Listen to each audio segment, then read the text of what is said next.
आज चाहिँ मैले यसरी यो चामलको पिठो चाहिँ यसरी मुसिरहेको छ। यो चाहिँ हो चामलको पिठो।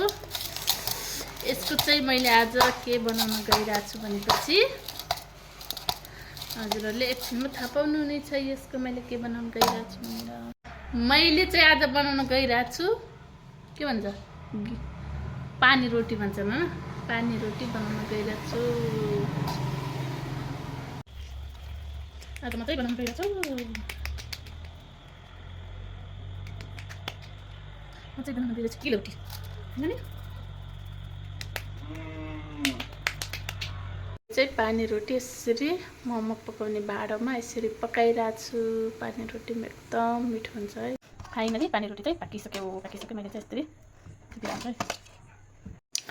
फाइनली यो पानी रोटी पाकेर पनि अब म खान गइरहेको छु। यो चाहिँ चामलको पिठोको हेरौँ कस्तो भइरहेछ है, मिठो छ कि। यो चाहिँ तिलको टमाटरको अनि धनियाँ लसुन टिमुर है के हालेर खाम त मुख रसाइसक्यो कस्तो रहेछ।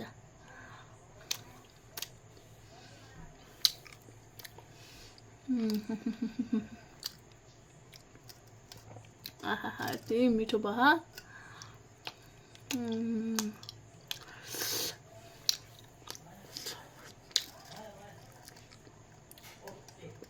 मिठो